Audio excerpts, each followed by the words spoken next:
All right. I think it amounts to gross incompetence. Well, there's no need to keep going on about it. You went to sleep during the operation. Yes, that's right, Dr. Stuart-Clark. You did. I was not asleep, Sister Potts. I was merely resting my eyelids. I distinctly heard snoring. I never snore when I'm asleep. Oh, yes, you do. Tonight at least, and... Disgusting. Thank you, Dorothy. Why don't you just pin it on the notice board?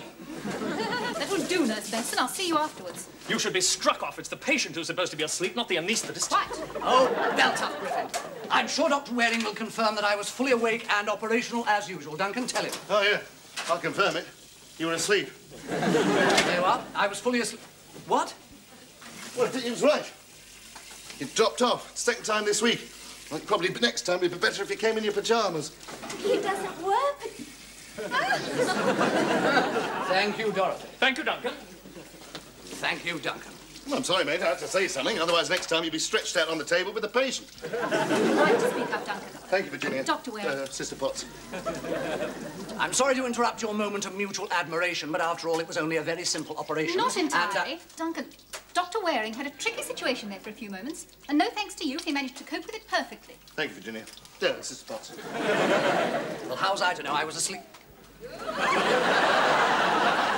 right, so I dozed off for a few seconds. I'm very sorry.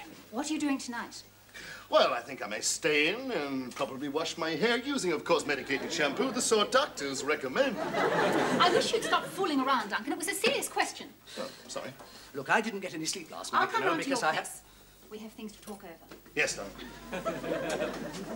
Look, I didn't get any sleep last night because I had to go and visit an old relative of my mother's who was very sick. And I had to sit up with her all night. Yeah, likely story. I had to sit up with her all night and then come here this morning in a terrible hurry. Yeah, it's just one thing, Vic. What's that? As you left the side of that elderly, sick old lady, you put your shirt on inside out and you forgot your socks. And I think I'd hate to see Granny Clark wearing those. Disgusting. Thank you. That Stuart-Clark is utterly irresponsible. I'm not at all convinced he should be in the medical profession. I don't think he's convinced either. Oh, Sister Fletcher, where have I seen those lovely, long, lascivious limbs before? Don't tell me. Newville Nudes magazine, 1976. Miss Spring or Miss Summer?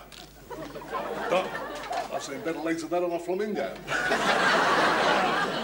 I mean, a flamingo's kind of tall and thin with a big, scrawny beak. I can do without your comments, Dr. Waring, thank you.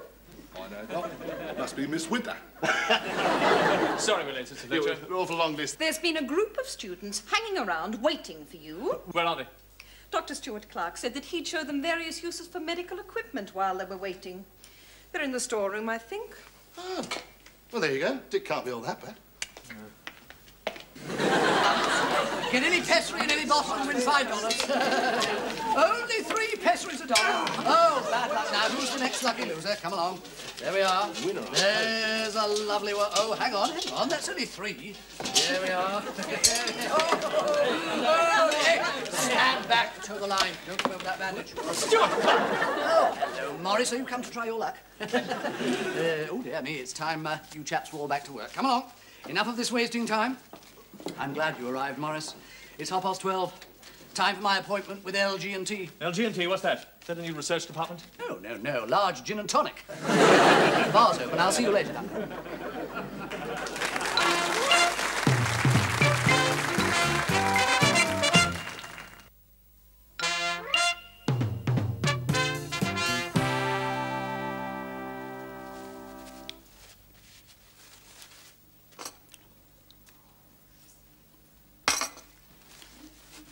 Are we going out for a drink tonight, old boy?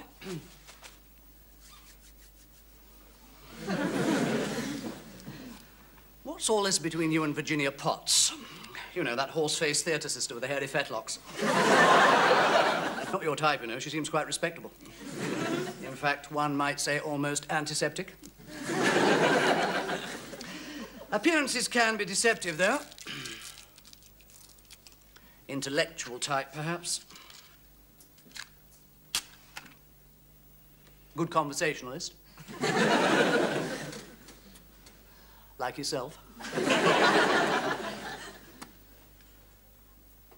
Very small knockers, though? Well, Oh, you're still there. I thought you'd gone out. Look, just don't talk to me. I don't want to know. really? Why's that? Because of a kind of childish attitude of which I am ashamed.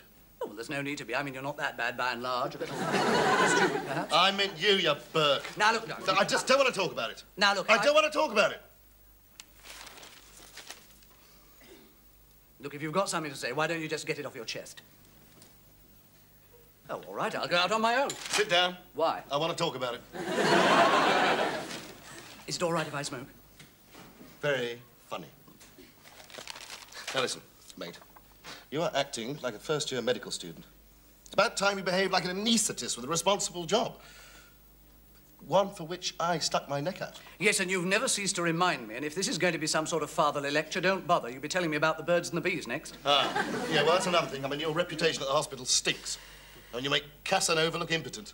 Well, if you're going to bring jealousy into it... No, look, you know what I mean, you know. Look, I came to this country for a new start, you know. Good job, good prospects.